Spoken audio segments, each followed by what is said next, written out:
Welcome, everybody, to the Energy Realities podcast. I'm the moderator today. Yay, I'm so lucky I get to be the moderator for today's program. Today we've got Irina Slave, who's in Bulgaria. Hi, Irina. How are you? I'm great. Thank you, Tammy. And we also have David Blackmon, who's in Texas. David, how are you doing? Things are just beautiful here in the frigid state of Texas. Frigid. Oh, is it that cold Canadian air coming down? Cold Canadian air actually made it to Texas in November. It's awesome. Oh my gosh. I hope there's no snow because that would be devastating for your grid and everything else. Oh, no. No chance of that here. And we have Stu Turley. Stu, where are you today? I'm in Abilene. You got to love a good Stargate right down the road. I can throw a rock and hit the data center now. So it's kind of fun. Oh my gosh. So when it's up and running, are you going to be able to feel the heat? Oh, absolutely. And especially because it's behind the meter, we don't pay for the thing. So it just takes up a lot of gas. Oh, that's good. Yeah, it's called the Jerry Nadler effect. The Jerry Nadler effect. That's a good one. And today we have a very special guest. It's my pleasure to welcome Brian Zinchuk to the podcast. He's the owner and editor of Pipeline Online News. Hi, Brian. How are you doing? Good morning. It's a lot colder here. I think it's minus 10 Celsius, so I'm not sure what that is in Fahrenheit, but yeah, she's pretty chilly here. So you guys down in Texas, I'm Oklahoma, sorry. That ain't cold. Well, I have to say, Brian's from Saskatchewan, where my stomping grounds are as well. And it's great to have Brian here on the show today to talk about Canadian energy and what's happening in Saskatchewan in particular, because we could be facing a bit of a constitutional crisis with Saskatchewan's new energy security plan and what was just announced last week in the Canadian budget. But as we get started here, I want to say that Brian, in my opinion, is the hardest working reporter journalist I know. He's the only one really reporting on what's happening in Saskatchewan's patch and its energy scene. So I'm really happy to have Brian here on the podcast to talk to us about Saskatchewan and Canada. Well, thank you very much. I do like to use one of my taglines is I am the only journalist in Saskatchewan focused on energy. That's not exaggeration. I've been doing this for 17 years. And for the last, I guess, 10 of those, I have been the only person focused on energy. So I write about primarily oil and gas, but when I launched my own business after COVID took my previous job, excuse me, I focused more on all the other things, power generation, wind, solar, nuclear. They're going to be building likely 2 reactors of either 6 or 15 miles from my house. That actually announcement was clarified here 2 weeks ago. I've been writing about all these different things, and I really started realizing that this whole energy transition, a lot of it really doesn't work. I've written over 100 stories about how wind and solar in Alberta in particular, but also in Saskatchewan, are utterly useless and unreliable. And it turns out that the government of Saskatchewan, and the minister told me this, took note. And as a result, instead of shutting down our coal fleet in 4 years, 1 month, and 21 days, which is federal law, they're supposed to do that. Instead, they're going to rebuild our coal fleet of 3 power plants. 2 are 6 miles from my house. And we're going to do that as a path to going to coal. So when you're ready, I can start going on kind of, how we got to that. Right. So I think what's interesting is that, as you mentioned a couple of weeks ago, there was the Saskatchewan First Energy Security Plan. And in that plan, as you say, it confirmed that Saskatchewan was going to use coal power as a bridge to nuclear down the road by 2050, because nuclear does have a long timeline for setting up and getting financing and all this different kinds of stuff. And so this is the plan to use coal, because Saskatchewan has a lot of coal. It also has a lot of uranium, and it makes a lot of sense to try to use what they have a lot of. But last week, we have Prime Minister Mark Carney unveiled his climate competitiveness strategy within the 490-page budget. I find that just appalling. But in any event, they doubled down on the clean electricity regulations. And so what do you think this means for Saskatchewan and its commitment to coal when they said, well, we're going to work with the provinces to get them off these polluting, emissions intensive forms of energy. Okay, so one thing to realize is that Saskatchewan has hundreds of years of coal reserves, mostly along the U.S. border, most around Estevan, a place called Coronach. The reality is that on a cold winter's day, coal accounts for 44% of our grid. Now, on a typical day, it might be 26%, but on the days you really need it, when wind doesn't work at minus 30, so they have to shut down the wind turbines. That power plant, where my son now works at, which is 6 miles south of my house, that and two other plants, that's Boundary Dam, supplies 44% of the power. So if we do not have that, we are in serious problems. Now, we've been building out gas plants. We've built two large ones, 370 megawatts each. We have a third one under construction, but the price on that went from the first one to the second one, went up to 36%. From the second to third one went up over 100%. So gas plants are not cheap in Saskatchewan, and our domestic gas production has flatlined. We've drilled 10 gas wells in the last 10 years. Alberta had drilled that by noon today. So the reality is that gas is not a cheap option for us because we don't have domestic gas.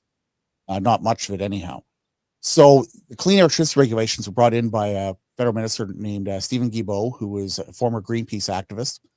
And the idea was that originally we had to shut down all fossil fuel generation across Canada by 2035.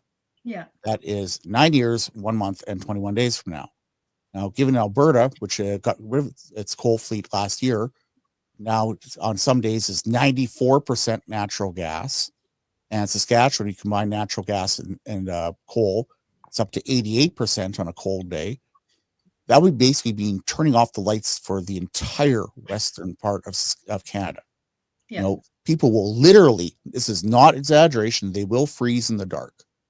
That is what the federal regulation said. Now, they've slackened off on them a little bit in the most recent iteration, but it still means that we're supposed to, other regulations brought in before that said we're supposed to shut down our entire coal fleet by 2030. Now, the thing is that if you bring up the reactors here, the small modular reactors that we've announced, which is the, keep going here, keep going. That's got carbon capture. That's the big one. We'll come back to the other one here. The one that says General Electric.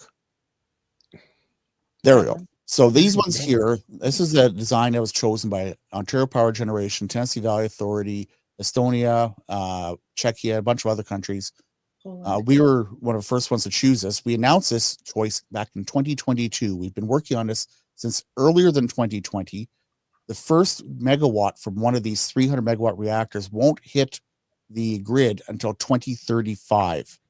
Ooh. Now, if we shut off coal in 2030 and we can't turn these on until 2035, we all freeze. And the other factor on this is that we're looking at building two of these initially. Well, that's 600 megawatts. We have 1,500 megawatts of coal. So that gives us a 900 megawatt shortage. Yeah. So Minister Jeremy Harrison, who was one of the gentlemen we had at the podium there, a year ago in December told me, you know, Brian, based on the stuff you've written about, we are going to keep our coal going. We are going to rebuild the coal fleet. So when you went through those slides, we saw one of the generators, that's Boundary Dam Unit 6. And it is going to be one of the 7 units that's going to be refurbished and brought back or, maintain production for possibly up to 25 years, because it's going to take that long to build 2 small reactors. And now they're talking very seriously about 2 large reactors. Those are the Westinghouse AP1000s.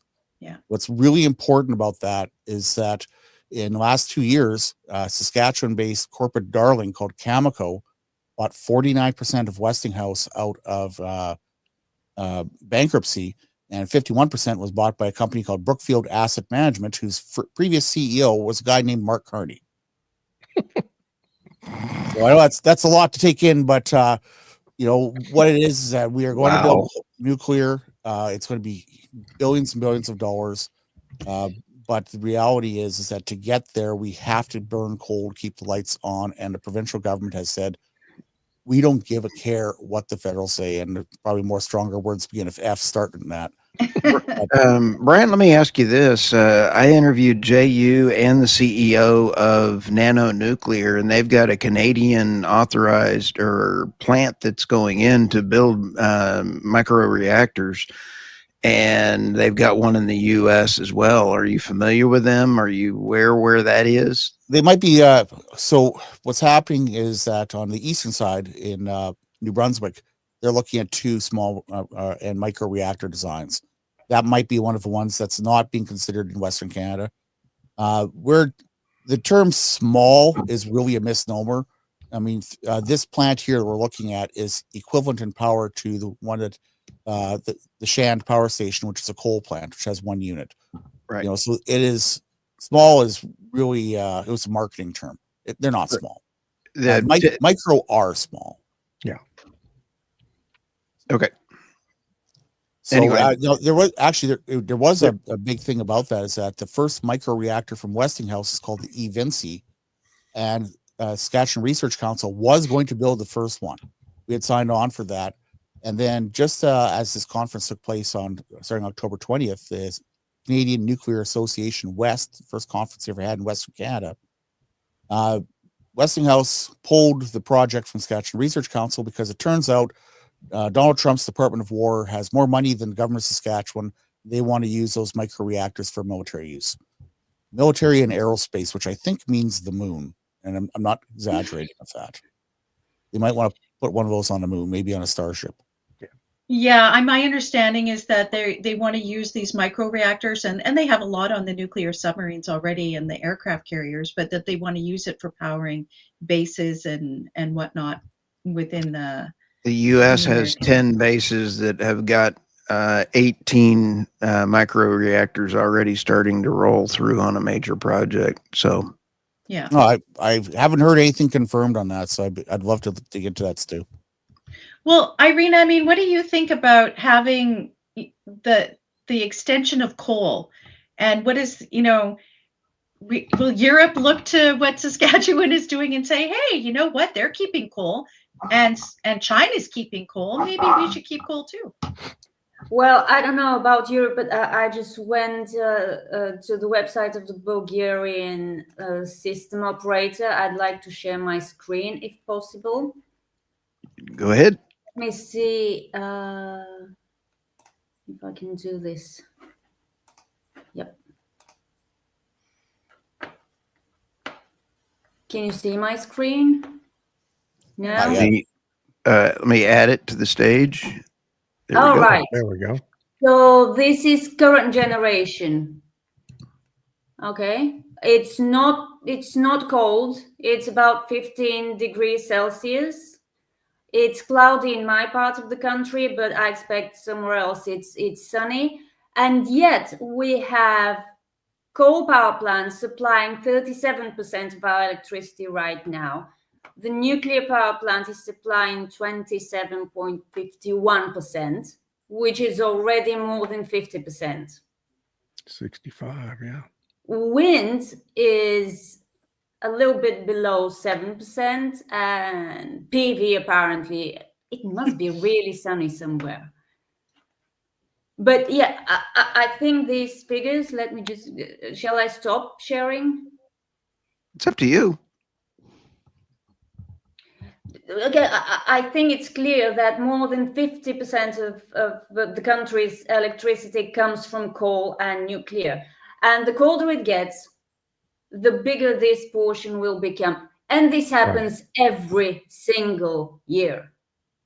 Germany has been burning more gas than the last 4 years or 5 years because of low wind speeds. I mean, it's a no-brainer, but we're dealing with people with no brains in European leadership. These people want to close all our coal power plants. We have local coal. We don't have to import coal. Yeah. But so that's kind of what happened here is that, in the last 4 years, the Alberta government, so Alberta is basically the province or the state right next to us to the west. We get all their weather a day after they have it. And what happened there is that they had a socialist government in for 4 years, and they said, we're going to accelerate the closure of Alberta's, I think, 6 coal plants, which they did. some are converted to natural gas, and if some are just shut down. Yeah. And they accelerated the construction of wind and solar in particular. Now, I started writing about that stuff in late 2021. And in those 4 years, they doubled both wind and solar, such that there's now over 1,800 megawatts of solar. And they went from 2,700 megawatts to 5,700 megawatts of wind. And I've written pretty much once a month, every month of the year, that wind goes to 1% or less, and on occasion it goes to 0. Yeah. So I wrote some stories when it was 4,700 megawatts of capacity, and it went to 0 for like hours at a time. How do you power a grid? How do you keep hospitals? How do you keep schools, factories, refineries, pump jacks? How do you keep the entire economy going with a power source that goes completely to 0, just as solar does every single night? Brian, Because- let me ask this of you. Yesterday, when I was driving in from one house to the other house, I go through a bazillion wind farms. And when I started looking at the wind farms, I'm noticing as I travel between the houses that there is a major maintenance issue in Texas. And I started looking at, there's entire wind farms that are not even yesterday, the wind was blowing so hard. It's a high wind day. Yeah. High wind day, and both of my hairs were moving in the car. And I mean, it was absolutely an amazing thing to see an entire wind farm not moving and not working. The wind farms that were working, 20% of them looked like they were not working. You'd see one windmill missing a blade, or you'd see, and it's getting steadily worse as I drive back and forth between the houses. This is not a new thing. Maintenance is being a real issue with the Inflation Reduction Act going away, or the Porculus bill, as Dan Bongino calls it. How's the maintenance in Canada for all these things? Because it cannot be any better than in Texas. Well, remember I said that they doubled Alberta's wind generation in the space of 3 years. So most of that stuff is pretty new. So it's not worn out yet. One of the brand new plants that was supposed to go online a year ago, it was online for 4 days, and one of the turbines fell over, and it hasn't produced a megawatt since November of last year. So that was a 122 megawatt facility. I think it's called Halkirk 2. But the other ones, I would guess, because Texas is an open market, very similar to Alberta's, where Saskatchewan is a closed, integrated market, which independent power producers that produce wind and solar sell into the Saskatchewan grid at a fixed price as opposed to variable price. But I would guess that what's happened, what you saw there, Stu, was probably there was a surplus of wind on the grid, surplus of power on the grid, and they shut down because they couldn't take anymore. That if it was windy, that's a very good bet. And even the 20% that were shut down was probably not necessarily due to maintenance. Some of them surely would be, but they may have been shut down because of simply of surplus. Curtailment, Stu. Curtailment. Well, when you see some oil, people forget that these turbines have hundreds of gallons of oil in each one of those turbines. And when you see oil dripping down that thing, it ain't really clean energy. Well, while you mentioned oil, I do have to talk about the other side of my business, which is that we see the pump jack behind me here on the green screen. The reality is that Saskatchewan is not a minor player. We produce about 450,000 barrels a day, which would be equal to some of the smaller OPEC producers. We are 1/10 of the production of Alberta, but that still makes us the second largest in Canada. And as I said, the size of some small OPEC producers. We produce, I'm fairly certain, a lot more than Romania does, for instance. Irina, do you remember how much Romania produces these days? I'll check. I think So, they I mean- mostly have gas, natural gas. They're a bigger player in gas. So, I mean, the reality is, compared to most European nations, except for perhaps Norway, we Saskatchewan outproduce almost every European nation except for Norway and Russia. Well, So- to be fair, Europe doesn't really have that much oil except for Norway and maybe Romania, Azerbaijan. But that's has entirely not. my point, though, is Yeah. that, you know, most people don't think of Saskatchewan as a major producer, but we are. And, you know, we were surpassed by North Dakota when it hit the Bakken boom. They were producing 90,000 barrels a day up until about 2006. And then by 2012, they were producing 1.2 million barrels. Yeah.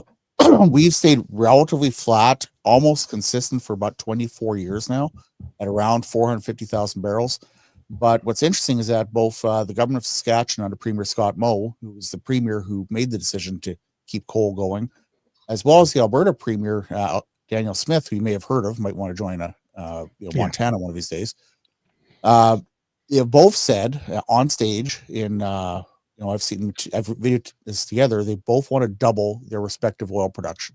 So for Alberta, it's about 4.5 million barrels. They want to double that. Saskatchewan wants to hit about 1 million barrels, a goal of initially hitting 600,000 barrels and then eventually going towards 1 million. So how do you do that? I did a speech back in Calgary in April months ago, laying out a 5-point plan. We're already working on some of these. 2 programs the government has brought in: a multilateral well program, which is, you know, the biggest change in oil patch I've seen in 17 years of writing about this, with these giant multilaterals that have like up to 15 legs on one well. You can replace, in some cases, between 4 to 8 to 24 well pads with one well. So that's one of the programs. Another one is CO2. And, you know, I know I've listened to you guys in recent weeks talking about, well, CO2, and I don't really like it so much. If you go to that slide that showed the Boundary Dam Power Station, on the left-hand side of it, you'll see that that's a carbon capture plant that was built in 2014, and it's been now capturing CO2 for 11 years. Now, it's not perfect. It hasn't worked perfectly for the first several years, but they've got, after 11 years, there you go. On the left-hand side, if you see that the bugs out. Yeah. Yeah, they got the bugs figured out. So I took Tammy on a tour of this place here about 2 years ago. And so what's coming out of the left-hand side there, that is not smoke. That is steam. Right. Yeah. Okay. So that's mostly the steam that's left over from the coal. And it captures about 800,000 tons per year.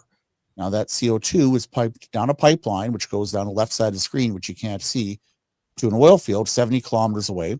About 40 miles, where they use it for enhanced oil recovery. And it's recycled there over and over and over again. And when you pump CO2 into an oil reservoir that's deeper than a kilometer as a supercritical fluid, what happens is that the CO2 acts as a solvent and basically washes the oil out of the gas or out of the rock. It causes the oil to swell a little bit, and it makes it flow much, much easier. The difference is that you put a pump jack on a well, you might get 20%. You put a water flood where you re-inject water into the formation, you might get 40% of the oil. You add CO2 and we're already in excess of 50% for that oil field. And by putting CO2 on one unit here out of the 4 that is still operating, we've extended the life of that field. And now the province is considering putting CO2 capture possibly on the other units of this plant, or at least the biggest one, as well as the other 2 plants that are under consideration. If they put it across the entire fleet, we could capture 8 million tons a year, which frankly, I don't care about saving the planet. I care about producing more oil. And there are people in government say the same thing. So what it means is that we could add an incremental 73,000 barrels per day of additional oil production just from capturing this CO2. It's not, yes, you'll hear people say, oh, yeah, look, we reduced emissions. We took this many cars off, blah, blah, blah, blah, blah. No. It's all about producing more oil and getting the royalties for the province that pays bills. So that's why CO2 is significant in Saskatchewan. And we've been the leader on this front for well over a decade.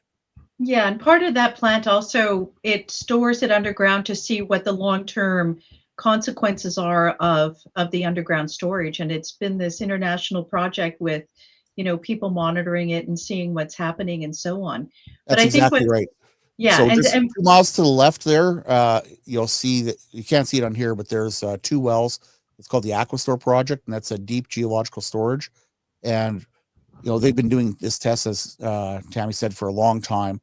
The thing about that is that it's just simple geological storage. You're not doing anything with it. And while this may be an option for people who really want to get rid of CO2, it doesn't make any money.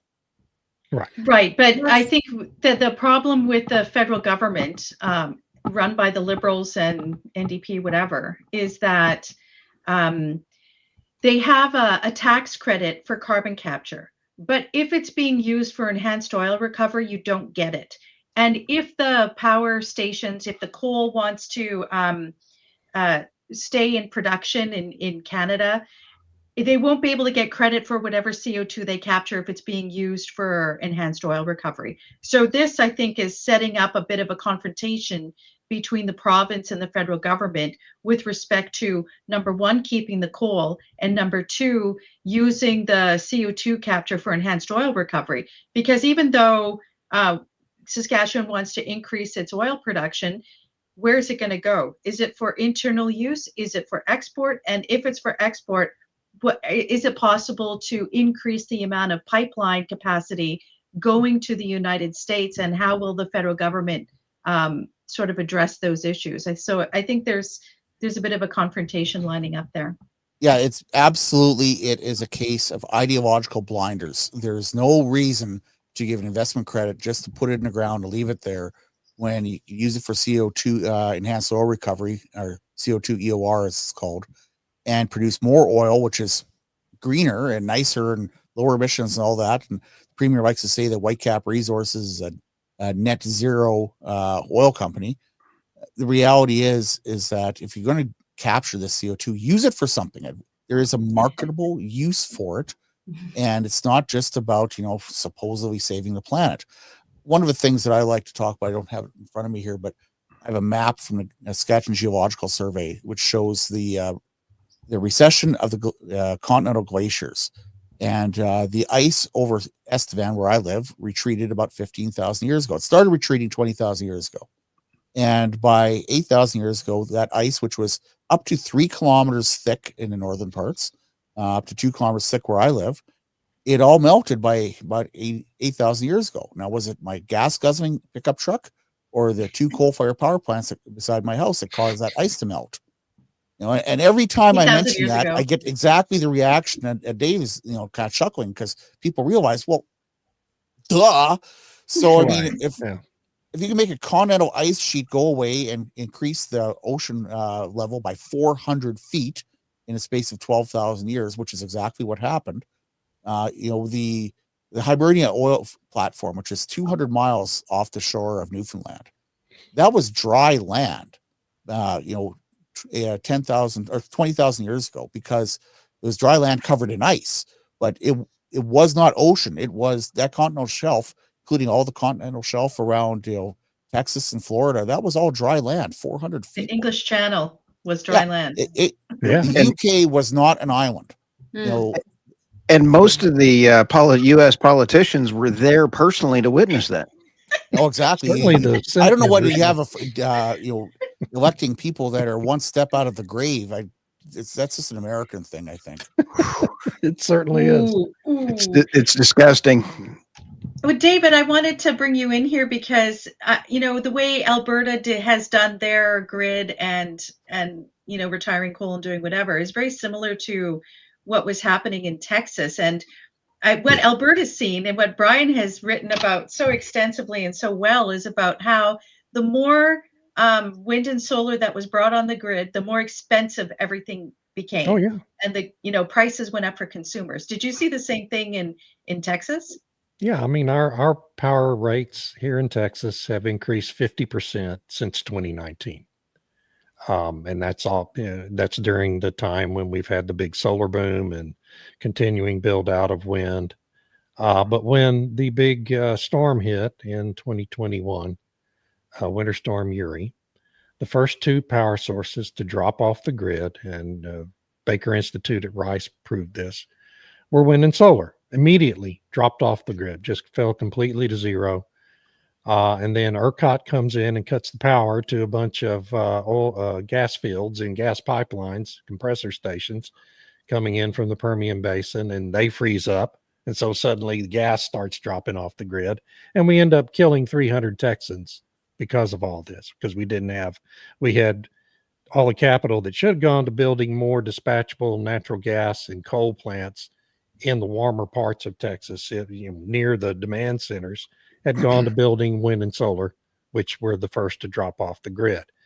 And so, 300 Texans died as a result. And luckily, since then, we've made some pretty significant reforms to the grid, how it functions and how ERCOT functions. And hopefully that won't happen again the next time we have a major winter storm. But it was a hard lesson to learn for a lot of families in our state. The one thing, sorry, Brian, the one thing mathing up is not mathing up. I did go to Oklahoma State, and I've got my wonderful Oklahoma State jersey on today, but the math doesn't math up, and we barely have crayons at Oklahoma State. And that is the big kind, the big fat ones, right? The big fat ones and a big chief tablet, and Oklahoma State, ERCOT has 181 gigawatts of nameplate capacity on the grid. The highest and most we've used in Texas this year is 82 gigawatts of power. How much have we overpaid for the wrong types of asynchronous versus DC? It is a big overpayment that we have paid. So, the Texas experience, that kind of opened up some eyes here in Saskatchewan. This is right around the time that I started writing about this sort of stuff. And I would often include references to that in my stories, as well as what not to do. Yeah, well, actually, what I would do is that, and this is probably part of what made some of the difference, is that whenever I had a particular story like this, look, wind went to zero in Alberta, I would email it directly to cabinet ministers, foregoing all their staff, going straight to their personal stuff, that because I have good relations with these people, and saying, hey, guess what? We could have hundreds of people dying here. And the reality is, if we had what Texas had, a drought, I think something like that, in minus 37 weather, which is minus 40 is the same in Fahrenheit and Celsius. And, it wouldn't be 300 people dead. It would be 3,000 or more. At least, from you're spot on, Brian. And let me ask this. Sorry. I just want to cut in on this. Britain's wind boom. This is from Felicity Bradstock, and I saw this one and threw up yesterday. And how Britain's wind boom has slashed energy bills. Oh my God! Holy smoke! Again, this goes back to math ain't mathing up. Must be drinking some good scotch. Oh, absolutely. The UK is the most expensive energy in the world, and you write this article, the numbers don't make sense. She may be a nice person, and I feel like this was written from like a news release from the UK government or something, or from Inside Climate News. You wonder why Trump says fake news. Yeah, I was like, and Felicity, I'd love to interview you on the Energy Newsbeat podcast, because my crayon broke when I was laughing so hard. So sorry about that. The reality is that, Alberta, which I said doubled their wind and solar in the last few years. In that same time, they shut down their last of their coal fleet, converted some to natural gas, but not all of it.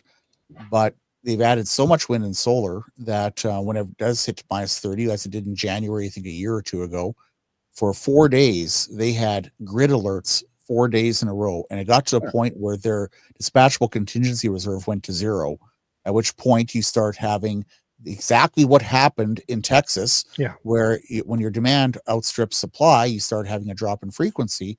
And they've had more grid alerts in the last 3 years they've had in the last 20, previous 20 to that. And what changed? We got rid of the dispatchable base load, as Susie mentioned, and Dave as well. And we added, unreliable, and not only just unreliable, when it's minus 30, they have to shut down wind turbines because they could shatter from cold, brittle behavior.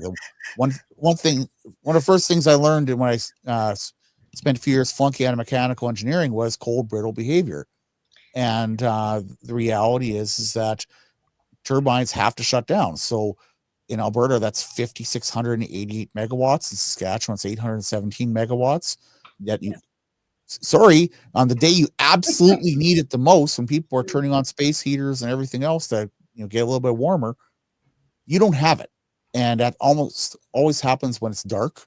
So you have no solar either. And like I said, Alberta up to 94% of their power is natural gas. Well, so it leads you to the inevitable conclusion that the most predictable thing about wind and solar is that they aren't going to be there when you need them the most, right? Yep. They're going to fail in any major weather event where the grid's under stress. They're going to be the first to fail. You can present, it's not just predictable, it's a certainty that that's going to happen.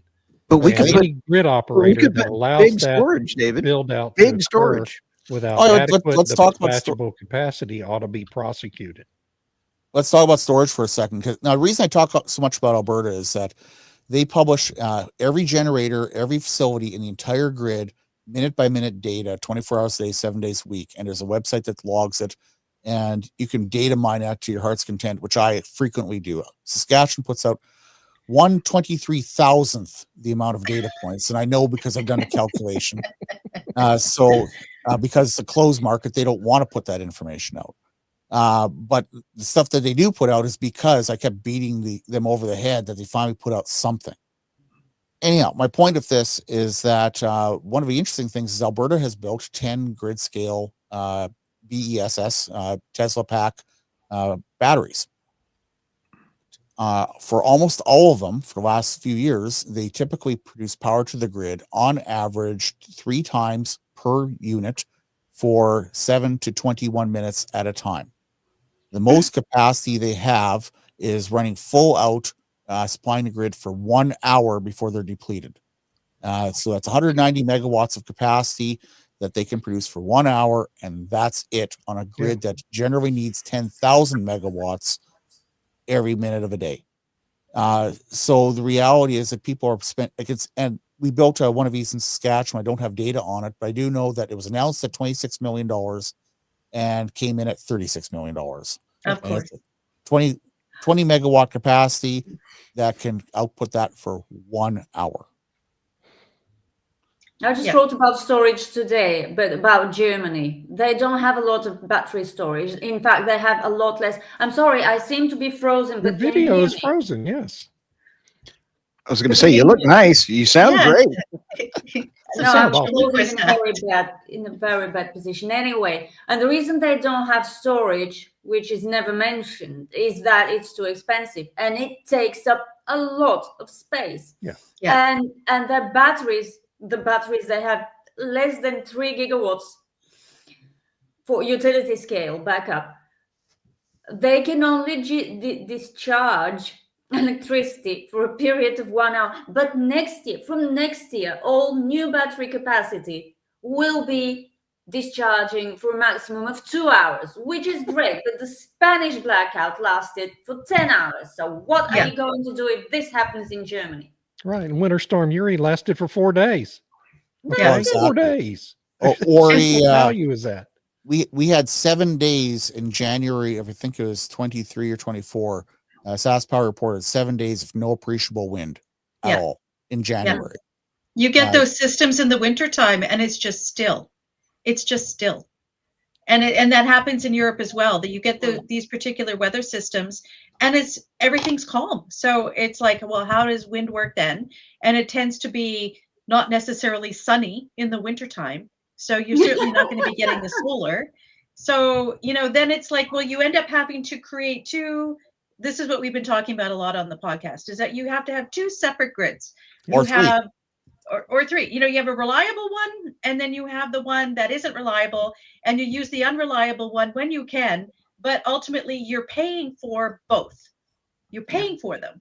Right. And then they want to say that, the wind and solar makes everything cheaper. Well, no, because you have to build 2 grids in order to have power when you need it.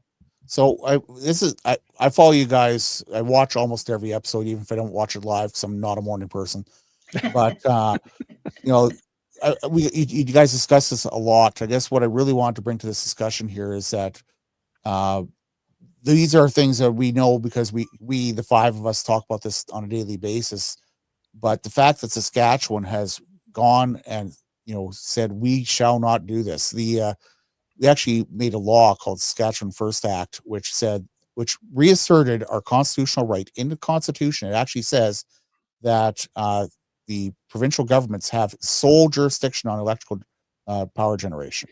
Yeah. And we've said we're going to do that. We don't care what the Fed's going to tell us.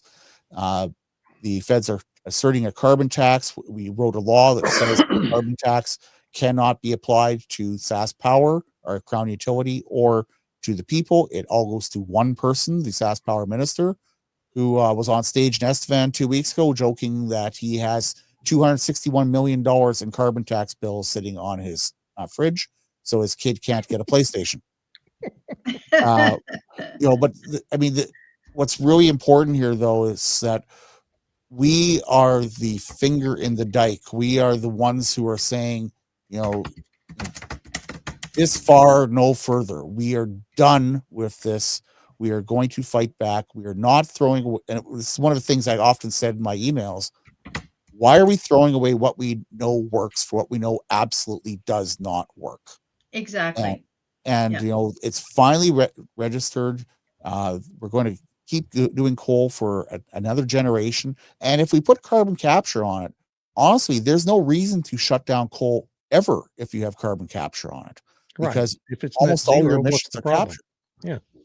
You've captured your CO2, 80-90% of it. You've also captured almost all your SOx and NOx. So, maybe some mercury, but compared to everything else, that's pretty clean stuff. And, it's at that point, you can continue to produce oil for fuel. You can, and for everything else you use oil for.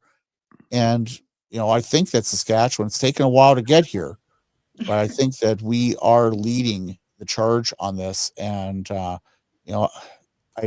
I understand there's some remorse in Alberta that maybe they shouldn't have shut down their coal fleet. Yeah, but I think that was really outside of the current government's hands. The fact that the NDP rushed through with that, the socialist government, and then to reverse it again, because they paid out a whole lot of money. Well, but they're paying that in those power bills. So one of the things that you guys talked about for price, Dave, you talked about how price fluctuations. So the Alberta Electric System Operator has limits for high and low price. So the price can go to zero, which it often does when there's too much wind, and it can go to $1,000 Canadian per megawatt hour when almost always when there's no wind. The only time that happens is the wind bottoms out, and it happens quite a bit. Yeah. So they're currently restructuring the market under a conservative government, and they're going to increase that to -100 and positive 3,000. And I did a story analyzing that, going, this is utterly abysmal, because just the integral under the curve, if anyone remembers calculus, how many hours do you need at $3,000 per megawatt to equal, your usual $20 per megawatt? It is astounding how bad of an idea that is, and yet that's what the Alberta government is doing under a conservative government. Yeah, I don't know. That's just crazy. I don't know why they're doing that.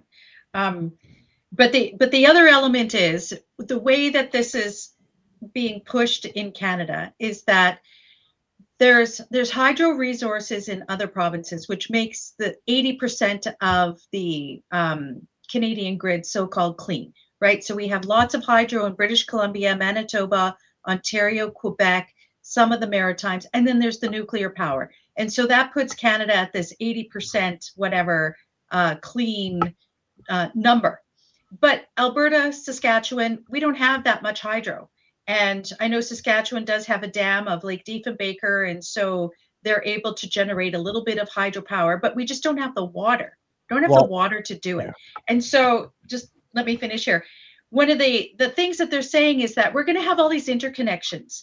And so we're going to build these mega offshore wind farms in the Maritimes and then send that electricity through high voltage lines to Saskatchewan. So then Saskatchewan won't have to rely on its coal. And I think this is the sort of pitch that they're making with Wind West, which is this ridiculous idea, and all of this sort of interconnection transmission stuff that they're proposing. Nova Scotia has this idea that they're going, I mean, to use a Southern American term, God bless them. They got a premier who thinks he's going to make Nova Scotia into an energy superpower. And the one thing he is going to do is going to restart gas drilling offshore, which is good. But he plans on building massively, something like 60 gigawatts worth of wind generation capacity off Nova Scotia. And it's just utterly insane. Like you say, he wants to supply into Canada. Well, on normal AC transmission lines, what's the line loss? What, 1%? That's what I was about to ask. Yeah, I mean, Yeah, it's a the line loss is 2,000-mile long transmission. Yeah, so Yeah. that's.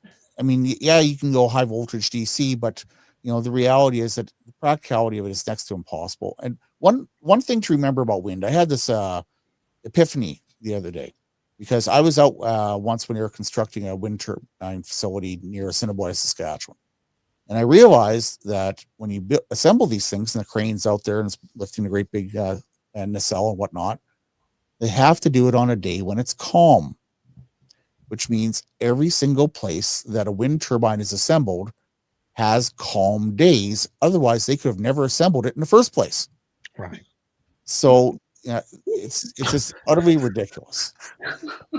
Well, and on those high voltage power lines, there's Texas again provides an object lesson and a word of warning in that when we built our initial high power lines from the Permian Basin, where the first wind installations were going in the Panhandle, to the market centers in Dallas and Houston, the wind people said, the total cost all in is going to be $1 billion. And the legislature in 2001 choked and said, okay, we'll subsidize that.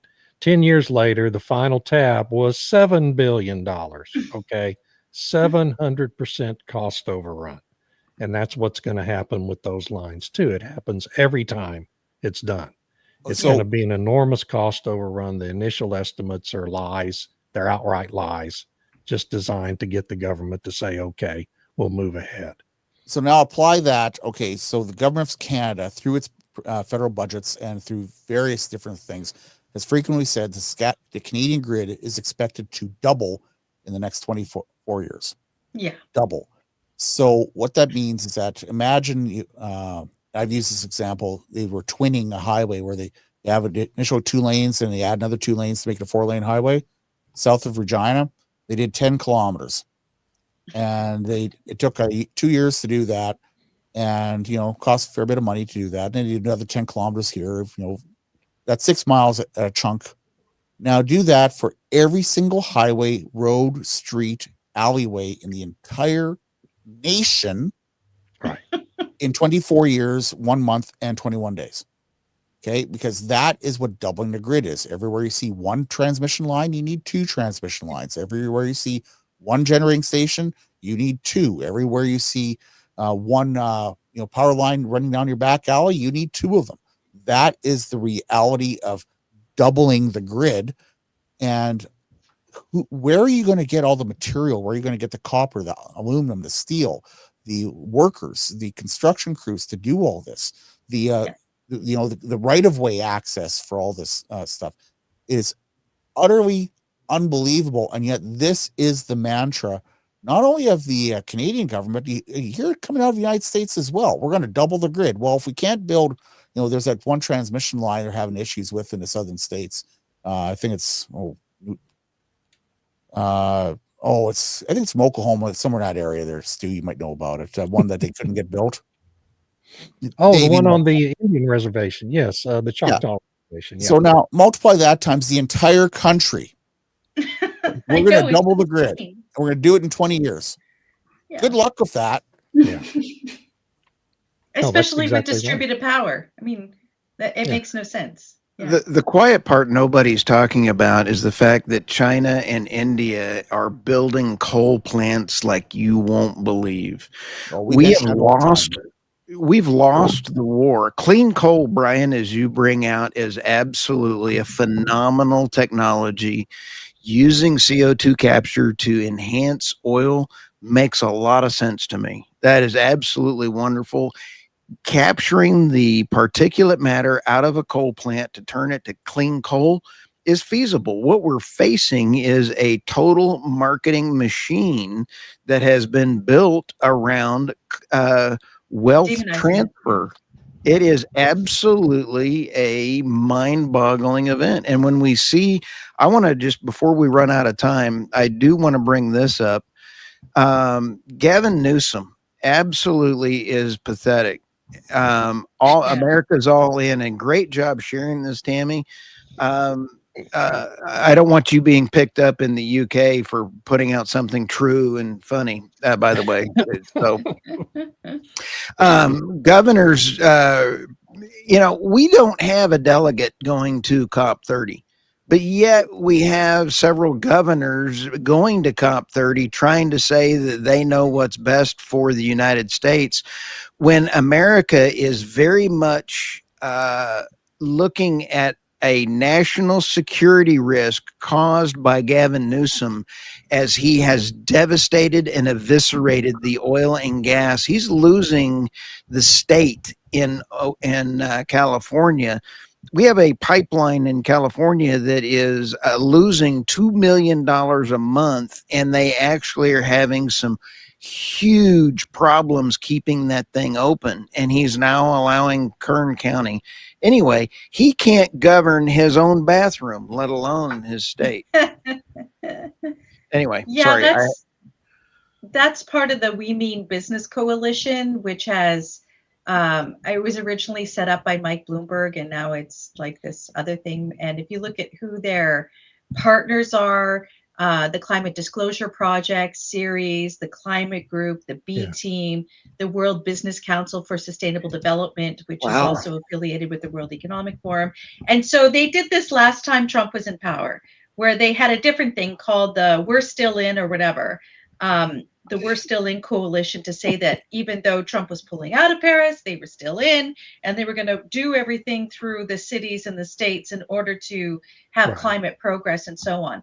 And so what you showed up there on the screen, Stu, was just the group rebranding a little bit for the new Trump administration and pulling out of Paris. But they're still doing the same thing, right? Where you've got the blue states who are pushing forward on all the climate stuff. You have the cities still doing it.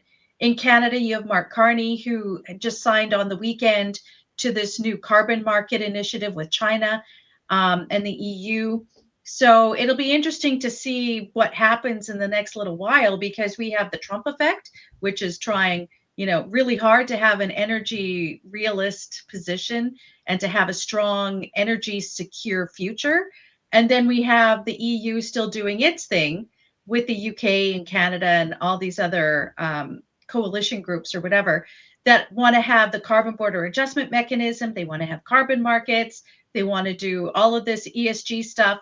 So I don't know. I don't know what the future holds for what Saskatchewan's doing with a Mark Carney government that is still pursuing these things, even though some climate activists say he's not pursuing it hard enough.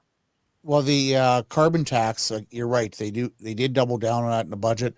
Saskatchewan government, back when it looked like Conservatives were going to win the federal government election a few months ago, they said, we're done with federal industrial carbon tax. We're not going to collect it anymore. 80% of it was collected by our Crown Power utility. That was Sask Power anyhow. So we said we're just not going to do it anymore. So what's going to happen with that? I'm not sure.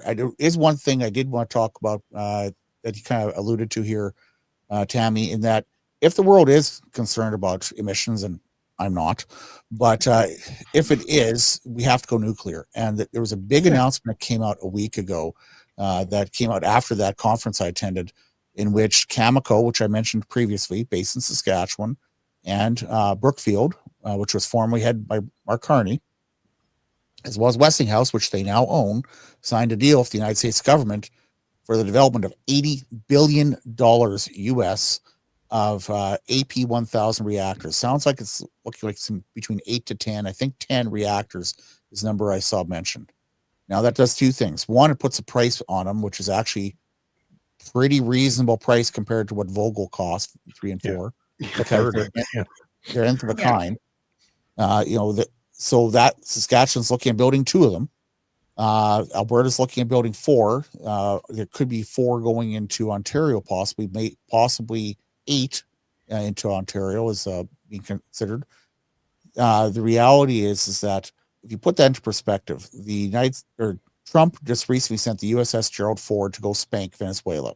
The next few days, they're going to probably start bombing Venezuela. The Ford is the newest nuclear aircraft carrier.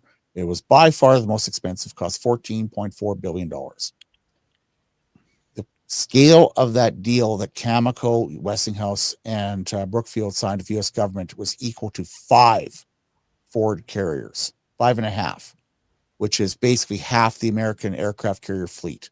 That's the dollars we're talking about for nuclear deployment here. It is absolutely massive. If anything actually comes of it, it's going to have huge impacts. And Saskatchewan will be the one producing the uranium for all that. Yeah. Right. Yeah. We need to have a refining or a processing facility as well. Sure would be nice.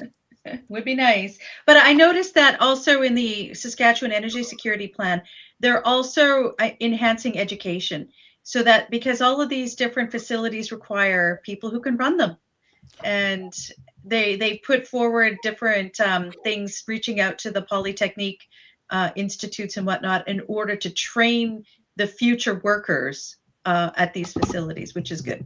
The very difficult thing for that is how do you convince a young person like my son, who is 18 years old, who is going into the trades, who will either become an electrician or a millwright, and he's working in the Crown Corporation already, which is spectacular. But how do you convince his friends to go into trades to build these nuclear things until we have a decision saying absolutely construction starts on this day and we need that trade? How do you make that bet for your career if you don't know for certain that construction will start on X day and you can get hired on there? That is the biggest conundrum. And yeah, they are making some efforts, but they really need to add a 0 to all of those things. The amount of people they're trying to reach.